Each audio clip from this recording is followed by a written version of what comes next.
बिस्मिल्लाहिर्रहमानिर्रहीम। अस्सलाम वालेकुम स्टूडेंट्स। ऑप्टिकल एक्टिविटी का दूसरा पॉइंट आज हम डिस्कस करेंगे और तीसरा भी जो ऑप्टिकल एक्टिविटी की रिक्वायरमेंट्स हैं। पहला मैंने ऑप्टिकल एक्टिविटी के लिए कहा कि प्लेन पोलराइज लाइट का रोटेशन का, कि लाइट लेफ्ट पे या राइट पे रोटेट होगी तो ऑप्टिकल एक्टिविटी होगी।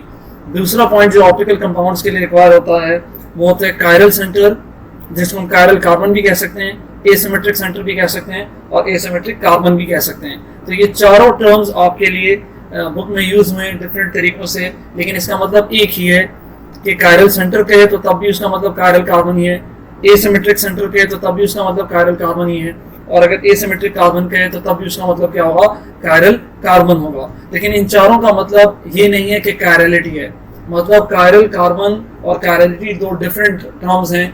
और इसी तरह एसिमेट्रिक मॉलिक्यूल होना या एसिमेट्रिक और डिससिमेट्रिक मॉलिक्यूल होना, ये जो तीनों टर्म्स हैं, एसिमेट्रिक मॉलिक्यूल, डिससिमेट्रिक मॉलिक्यूल और कायरलिटी या कायरल मॉलिक्यूल के चार terms, chirality, chiral molecule, asymmetric molecule और डिससिमेट्रिक मॉलिक्यूल, ये टर्म्स आपस में कॉमन है। और ये chiral centre, chiral carbon, asymmetric centre और एसिमेट्रिक कार्बन आपस में कॉमन है। तो अभी मैं डिस्कस करूंगा इस टॉपिक में स्टार्टिंग में कायरल सेंटर को यानी कायरल कार्बन को यानी एसिमेट्रिक सेंटर को और एसिमेट्रिक कार्बन को, और उसके बाद हम डिस्कस करेंगे कायरलिटी को, जो कि बहुत सारे बच्चे कंफ्यूज करते हैं दोनों टर्म्स को और वो समझते हैं कि कायरल सेंटर और कायरल मॉलिक्यूल या कायरलिटी का मतलब एक ही है, तो ऐसा नहीं है। तो स्टार्ट करते हैं सबसे पहले डेफिनेशन से कि कायरल सेंटर किसे कहते हैं या कायरल कार्बन किसे कहते हैं। असल में कायरल सेंटर जनरल टर्म है, थोड़ी स्पीड ज्यादा हो गई होगी स्टार्टिंग में, लेकिन अब मैं नॉर्मल कर देता हूँ speed. Chiral centre general term है और कायरल सेंटर कोई भी ऐसा कार्बन यानी ऐसा एलिमेंट हो सकता है, जैसे सपोज मैं यहाँ एक एलिमेंट लिख देता हूँ। सपोज मेरे पास है कोई भी एलिमेंट एक्स है और इसके इर्द गिर्द चार डिफरेंट ग्रुप्स अटैच हैं। सपोज मैं डिफरेंट कलर्स यूज करके उसको शो करा देता हूँ। और ये y नहीं है, सपोज मैं इसको कह देता हूँ कि ये एक कोई और है, सपोज ये है g है। इसको ये जनरल टर्म्स है तो मैं जनरल आपको शो कराना चाह रहा हूँ कि चार डिफरेंट ग्रुप्स इसको अटैच हैं। और सपोज मैं इसको कह देता हूँ कि ये a भी अटैच है। तो अब ये जो x दिख रहा है आपको, जो चार डिफरेंट ग्रुप्स के साथ अटैच है या चार डिफरेंट एटम्स के साथ अटैच है और जो ऑलरेडी sp3 हाइब्रिडाइज भी है, इसको क्या होना चाहिए, कायरल सेंटर को sp3 हाइब्रिडाइज होना चाहिए और उसने चार सिग्मा बॉन्ड भी बनाए हों। तो ये फर्स्ट सिग्मा, ये सेकंड सिग्मा, ये थर्ड सिग्मा और ये फोर्थ सिग्मा बॉन्ड भी बनाए हैं। तो कायरल सेंटर वो सेंटर कहलाता है जो sp3 हाइब्रिडाइज हो और उसने चार सिग्मा बॉन्ड बनाए हों और वो चारों के चारों सिग्मा बॉन्ड उसने चार डिफरेंट एटम से या ग्रुप से बनाए हुए हों, तो वो सेंटर क्या कहलाता है, कायरल सेंटर। अगर उसमें ये तीनों प्रॉपर्टीज नहीं है, मतलब sp3 हाइब्रिडाइज ना हो, सिग्मा बॉन्डेड ना हो, चार सिग्मा बॉन्ड ना हो और चार डिफरेंट एटम या ग्रुप्स के साथ ना हो, इसका मतलब वो कायरल सेंटर नहीं कहलाएगा। तो ये तीन प्रॉपर्टीज उसमें होना जरूरी नहीं है। वो चार डिफरेंट एटम्स भी हो सकते हैं जिनके साथ वो लिंक्ड है सिग्मा बॉन्ड के थ्रू, और चार डिफरेंट ग्रुप्स भी हो सकते हैं। तो चार डिफरेंट एटम्स और ग्रुप्स क्या होंगे अभी हम उसको डिस्कस करते हैं। पहले डेफिनेशन जो मैंने कही, जिसको मैंने एक्सप्लेन किया, उस डेफिनेशन को मैं बताता हूँ। उस डेफिनेशन के बारे में मैं बताता हूँ कि वो डेफिनेशन हमारे पास क्या है। सॉरी, कभी कभी डिस्टर्बेंस हो जाती है तो उस डिस्टर्बेंस को आप लोग भी बर्दाश्त कर लिया करें। अच्छा, तो sp3 डेफिनेशन है हमारे पास क्या। मैं पहले इस कंटेंट को मिटा दूं जो यहाँ मैंने आप लोगों को थोड़ा बहुत समझाने के लिए किया था और एक जनरल टर्म में समझाने के लिए किया था, तो इस सब को मिटा दिया जाता है और जो असल एग्जांपल है बेटा उसकी तरफ आ जाते हैं, ठीक है। अच्छा, तो हमारे पास डेफिनेशन क्या है, वो कहता है कि sp3 हाइब्रिडाइज्ड एटम होना चाहिए। अब वो एटम मैंने कहा जनरल टर्म है, चूंकि कायरल सेंटर जनरल टर्म है, सिर्फ कार्बन नहीं है। तो sp3 एटम, अगर चूंकि हमने ऑर्गेनिक केमिस्ट्री पढ़नी है तो इस केस में वो एटम क्या होगा हमारे पास, तो एटम हमारे पास क्या होगा, sp3 हाइब्रिडाइज्ड, वो कार्बन होगा। तो यहाँ साथ में लिख लीजिए कि sp3 हाइब्रिडाइज्ड कार्बन होना चाहिए। राइटिंग में तो आपको पता ही है हम आला हैं बहुत। तो sp3 हाइब्रिडाइज्ड क्या होना चाहिए, कार्बन होना चाहिए विद क्या होने चाहिए उस कार्बन के, जो कंडीशन है कायरल सेंटर की, कि विद 4 डिफरेंट एटम्स और ग्रुप ऑफ एटम्स। मैंने नीचे वैसे लिख दिया था, if this atom is carbon then this carbon is called chiral carbon. तो sp3 हाइब्रिडाइज्ड कार्बन हो जो 4 डिफरेंट ग्रुप के साथ अटैच हो और उसने 4 सिग्मा, जाहिर बात है अगर sp3 है तो उसका मतलब यही है कि वो 4 सिग्मा बॉन्ड बना रहा है। कभी भी ऐसा नहीं होगा कि sp3 हाइब्रिडाइज्ड और 4 सिग्मा बॉन्ड ना बनाए हो। तो कार्बन की वैलेंसी भी 4 है, उसने अपनी 4 वैलेंसी सेटिस्फाई की, 4 सिग्मा बॉन्ड बनाए और चारों सिग्मा बॉन्ड डिफरेंट एटम्स के साथ बनाए। अब इस केस में HCl, F, Br हो सकते हैं। तो ये जो सेंटर में कार्बन आपको दिख रहा है ये sp3 हाइब्रिडाइज्ड है। ऐसा भी हो सकता है कि एक कार्बन ऐसा हो कि जैसे हम एक और एग्जांपल कर लेते हैं कि उस पर एक तरफ आपको मिथाइल ग्रुप अटैच है इस कार्बन के, दूसरी तरफ आपके पास सपोज इथाइल ग्रुप अटैच है, C2H5 अटैच है, तीसरी तरफ सपोज आपके पास हाइड्रोजन अटैच है, अपनी मर्जी से कुछ भी अटैच करने, और चौथी तरफ सपोज इवन आपके पास यहाँ ड्यूट्रियम अटैच है। तो ड्यूट्रियम के हमारे पास हाइड्रोजन का दूसरा आइसोटोप, तो ड्यूट्रियम और हाइड्रोजन आपस में डिफर है, तो ये 2 डिफरेंट एटम्स ही कंसीडर करें इसे। अब तो ये भी क्या होगा, कायरल सेंटर होगा, इसकी sp3 हाइब्रिडाइजेशन है, 4 डिफरेंट ग्रुप इसको क्या है अटैच है। लेकिन बाहर वाला जो कार्बन है उसके इर्द गिर्द तो 3 हाइड्रोजन है, तो अब ये वाला जो कार्बन है हमारे पास कायरल सेंटर नहीं है। इसी तरह C2H5 में जो 2 कार्बन है उसके इर्द गिर्द अगर मैं C2H5 का स्ट्रक्चर ड्रॉ करूँ अलग से, तो C बॉन्ड C, यहाँ H बॉन्ड H, तो इसी कार्बन पे 2 हाइड्रोजन सिमिलर अटैच है। इसका मतलब ये sp3 हाइब्रिडाइज्ड तो है लेकिन हमारे पास क्या है, कायरल सेंटर नहीं है। और ये जो इथाइल का दूसरा कार्बन है वो भी अगर आप देखेंगे तो वो आपके पास क्या होगा, 3 हाइड्रोजन होंगे सिमिलर, तो वो भी कायरल सेंटर नहीं रखता। और अगर आप चाहते हैं मैं इसको इस मॉलिक्यूल में भी शो करूं तो ले आप खुश हो जाए, मैं इसको इस मॉलिक्यूल में भी शो करा देता हूं कि वो कार्बन कैसे थे। बच्चे हैं खुश हो जाते हैं। चलो कार्बन कार्बन हाइड्रोजन और ये फिर हाइड्रोजन हाइड्रोजन। तो अब देखें इन कार्बन को कि इनके पास 2 हाइड्रोजन है, 2 हाइड्रोजन है पहले वाले कार्बन के पास, और दूसरे वाले यानी लास्ट वाले कार्बन के पास तो हमारे बेचारे के पास 3 हाइड्रोजन है जो सिमिलर एटम है। इसका मतलब ये कायरल सेंटर नहीं है। तो इस कंपाउंड में सिर्फ एक ही कायरल सेंटर है और वो क्या है हमारे पास, ये है। अब जो ऊपर मैंने पॉइंट लिखा हुआ है, बड़ा ट्रिकी पॉइंट लिखा है जो कि बुक कंफ्यूज कर रही होती है बच्चों को, और जब एमसीक्यूज आ जाता है फिर बच्चे सोचते हैं हमें तो यही पढ़ाया गया था। तो पढ़ाया तो यही गया था क्योंकि बुक ने उसे कंफ्यूज कराया गया था। तो मैं आपको बता रहा हूँ ये सबसे ज़्यादा ट्रिकी पॉइंट है, कह सकते हैं आपकी स्टीरियो केमिस्ट्री में, ऑप्टिकल एक्टिविटी में और स्पेशली ऑप्टिकल आइसोमर्स में जो बुक कंफ्यूज कर रही होती है। तो सलाम करते हैं बुक को और अब पढ़ते हैं उसकी हकीकत को कि वाकई ऐसा है या नहीं है। मैं आपको प्रैक्टिकली करके भी दिखाऊंगा विद एग्जांपल। हम सोचते हैं कि कायरल सेंटर होना जो है वो ऑप्टिकल एक्टिविटी के लिए रिस्पॉन्सिबल है, और बुक में यही कहा गया है कि जब तक कायरल सेंटर होगा तब तक कंपाउंड क्या होगा, ऑप्टिकल एक्टिव होगा। तो आप एक चीज लिख लीजिए कि अगर एक कंपाउंड में आपके पास एक कायरल कार्बन है, 1 कायरल कार्बन अगर एक कंपाउंड में है, सिर्फ एक ही कंपाउंड कायरल है, तो इसका मतलब उसकी ऑप्टिकल एक्टिविटी तो हम कहते हैं कि वो ऑप्टिकली एक्टिव है 100%। यानी वो कंपाउंड अपने 2 डिफरेंट फॉर्म्स दिखाएगा जिसमें लाइट को राइट पे और लाइट को लेफ्ट पे रोटेट कर सकता है। लेकिन अगर एक कंपाउंड में 2 कायरल कार्बन है यानी 1 से ज्यादा है, मोर देन 1 कायरल कार्बन, ये लफ्ज लिख लेते हैं कि अगर मोर देन 1 कायरल कार्बन है, मोर देन, चलो if more than 1 chiral carbon is present, तो फिर ऑप्शन हो सकता है कंपाउंड में भी ऑप्टिकली एक्टिव, कंपाउंड में भी ऑप्टिकली एक्टिव, और ऐसा भी हो सकता है कि ना हो और नॉट। तो सबसे पहला पॉइंट मैंने यहां लिखा है ऊपर टॉपिक के chiral centre does not decide optical activity. इस पॉइंट को आप क्या कर लीजिए, अपनी जेब में लिख लीजिए, अपनी कॉपी में लिख लीजिए, अपनी जबान पे लिख लीजिए, जो कुछ भी करना है आप लोग कर लीजिए कि कायरल सेंटर डिसाइड नहीं कर सकता 100% कि ऑप्टिकल एक्टिविटी है या नहीं है। और इस पॉइंट को आपकी बुक खुद मानती है, उस कंपाउंड को लिखा भी गया है कि जहाँ कायरल सेंटर 1 से ज़्यादा है और वो कंपाउंड ऑप्टिकली एक्टिव भी नहीं है, लेकिन लिखा नहीं है उन्होंने बुक में कि कायरल सेंटर जो है 100% ऑप्टिकल एक्टिविटी को प्रूव करती है या नहीं। मैंने कहा अगर एक कायरल कार्बन है तो फिर तो हम कहते हैं 100% श्योरिटी है कि ऑप्टिकल एक्टिविटी होगी, लेकिन अगर 1 से ज्यादा कायरल कार्बन है तो श्योरिटी नहीं है कि ऑप्टिकल एक्टिविटी पॉसिबल है या नहीं है और क्यों नहीं है, इसके लिए अभी हम आगे देखेंगे एक एग्जांपल में।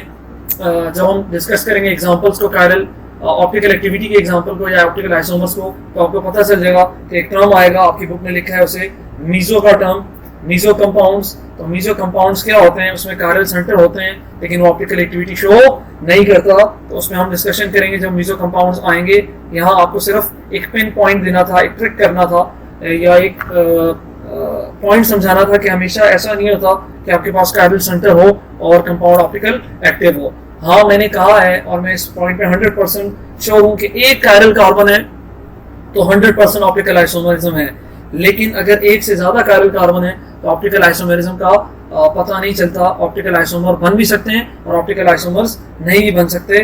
तो स्टार्ट करते हैं अब कायरल कार्बन से रिलेटेड थोड़ी सी और बातें, यानी कुछ कंपाउंड ऐसे बना देते हैं जो कायरल कार्बन हमें शो करवा रहे हो ताकि आपको कंफ्यूजन और भी दूर हो जाए। और ऐसे भी कंपाउंड ड्रॉ कर लेते हैं जो कायरल कार्बन ना हो। जैसे कि आप लोग सोच रहे होते हैं कि अल्केन जो है उसमें तो कार्बन हाइड्रोजन हर जगह दिखेंगे, तो अल्केन के केस में हमारे पास कभी भी कायरल कार्बन नहीं आएगा। तो थोड़े हद तक पॉइंट ठीक है लेकिन हर जगह ठीक नहीं है। जैसे कार्बन हाइड्रोजन हाइड्रोजन हाइड्रोजन है, इसके केस में तो आप लोग बिल्कुल ठीक हैं कि मीथेन के केस में तो कभी भी हमारे पास कायरल कार्बन पॉसिबल ही नहीं है। इसी तरह इथेन के केस में भी कायरल कार्बन पॉसिबल नहीं है। कैसे नहीं है तो देखें आपके पास, सॉरी ये थोड़ा बहुत अच्छा, जैसे हम कहते हैं कि इथेन है तो दो जो कार्बन है उसमें हाइड्रोजन हाइड्रोजन हाइड्रोजन अटैच है और सिमिलर एटम्स अटैच है, तो ये भी हमारे पास ऑप्टिकल एक्टिविटी शो नहीं कर सकता। तो ये हमारे पास क्या है, ये हमारे पास कायरल कार्बन इसमें कोई भी नहीं है। लेकिन अगर मैं अल्केन हायर अल्केन्स बनाता हूँ तो उन हायर अल्केन्स में पॉसिबिलिटी हो सकती है कि कार्बन पे डिफरेंट ग्रुप्स अटैच हों।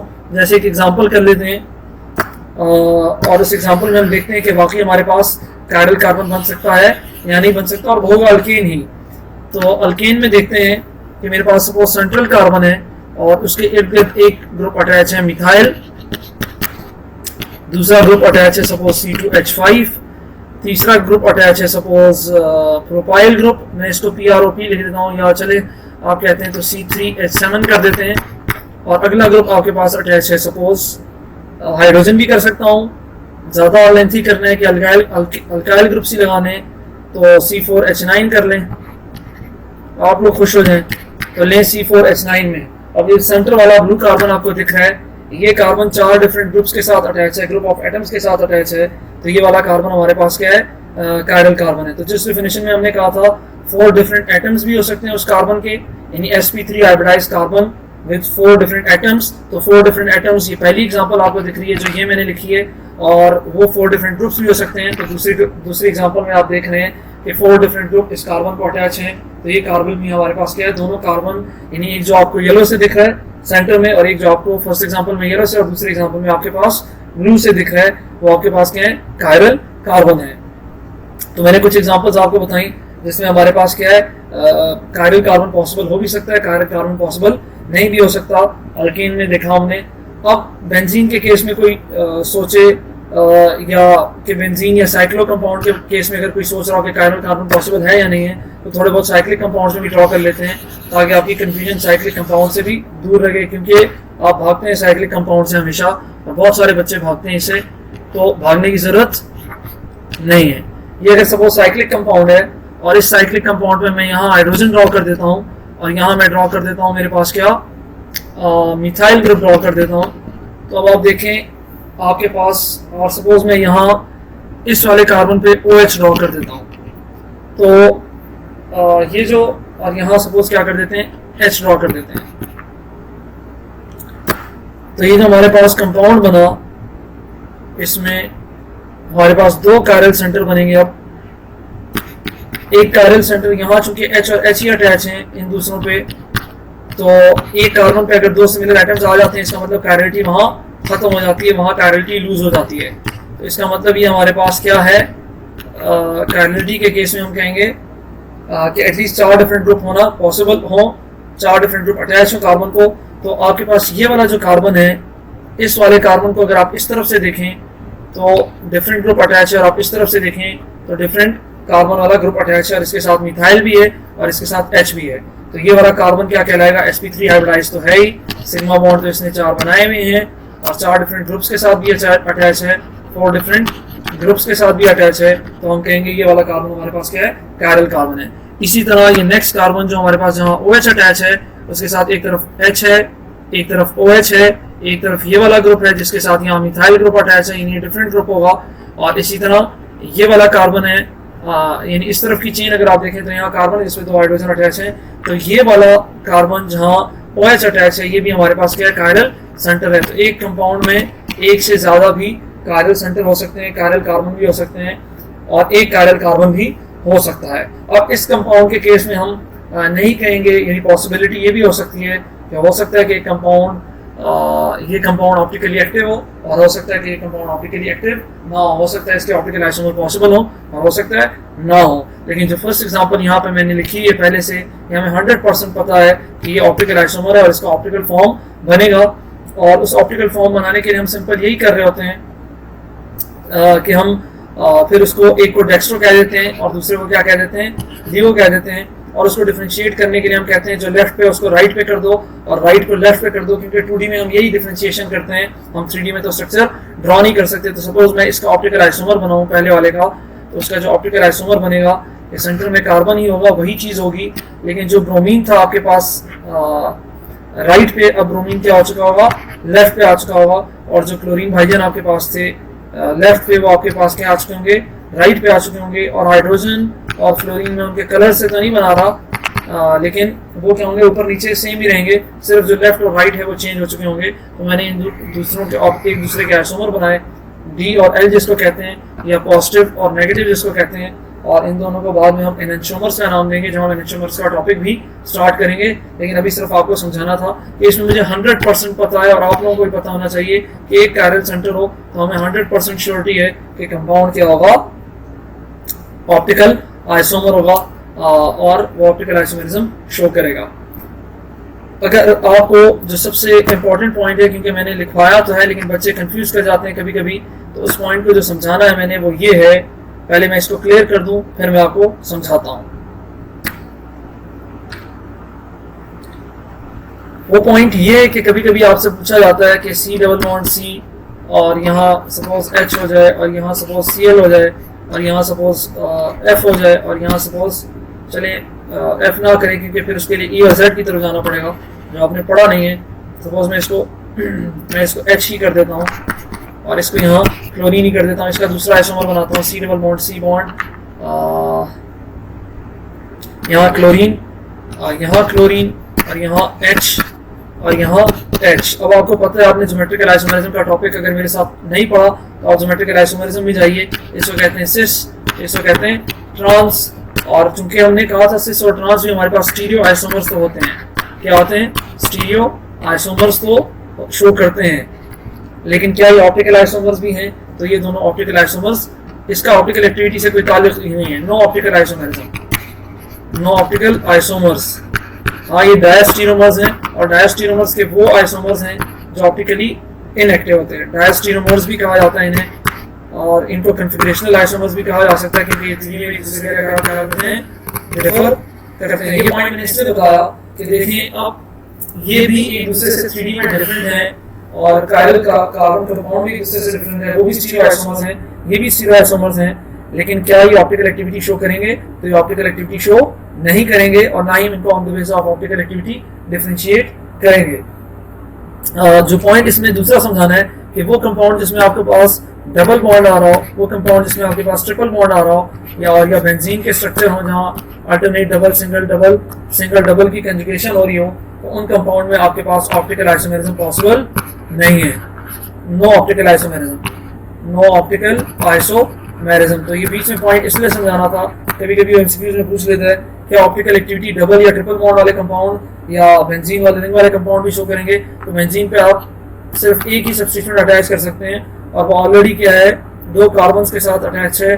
और कितना ही आप डिफरेंट क्यों ना कर लें, यहाँ CH3 अटैच कर लें, यहाँ OH अटैच कर लें, यहाँ H अटैच कर लें, ये कंपाउंड कभी भी आपको आइसोमेरिज्म स्टीरियो आइसोमेरिज्म शो नहीं कर सकता, क्योंकि स्टीरियो आइसोमेरिज्म के लिए एटलीस्ट होना स्टीरियो आइसोमेरिज्म में सिस या ट्रांस तो शो कर सकता है, लेकिन ऑप्टिकल आइसोमेरिज्म शो नहीं कर सकता। और स्टीरियो आइसोमेरिज्म में मैंने इसके एग्जांपल बताई थी, खासतौर पर ज्योमेट्रिकल आइसोमेरिज्म के लिए। आप ज्योमेट्रिकल आइसोमेरिज्म की वीडियो देखेंगे तो ये स्टीरियो आइसोमेरिज्म का फिनोमेना ज्योमेट्रिकल के केस में तो शो कर सकता है, लेकिन ऑप्टिकल एक्टिविटी शो नहीं कर सकता। मैं फिर इन टर्म्स को दोहराता हूँ कि जहाँ डबल, ट्रिपल और आपके पास बेंजीन का रिंग मिलेगा, वहाँ stereo isomerism, optical isomerism possible नहीं है। स्टीरियो आइसोमेरिज्म की स्पेसिफिक टाइप, जिसको हम ऑप्टिकल आइसोमेरिज्म कह रहे हैं, वो पॉसिबल नहीं है। हाँ, आपके पास स्टीरियो आइसोमेरिज्म की जो ज्योमेट्रिकल आइसोमेरिज्म है, यानी ज्योमेट्रिकल आइसोमेरिज्म जो स्टीरियो आइसोमेरिज्म की एक टाइप है, जिसको हम डायस्टीरियोमेरिज्म भी कहते हैं या डायस्टीरियो आइसोमर्स भी कहते हैं, वो पॉसिबल है, क्योंकि उसके लिए डबल बॉन्ड और रिस्ट्रिक्टेड रोटेशन होना जरूरी है। तो बेंजीन में भी है, डबल बॉन्ड में भी है, लेकिन ट्रिपल बॉन्ड में वो भी पॉसिबल नहीं है। अब हम डिस्कस करते हैं इसको, कायरलिटी को। और कायरलिटी की वीडियो के चूंकि बच्चे कहते हैं अक्सर कि वीडियो की लेंथ बढ़ जाती है, तो इसीलिए हम कायरलिटी के लिए नेक्स्ट वीडियो में चले जाते हैं। तब तक के लिए अल्लाह हाफिज।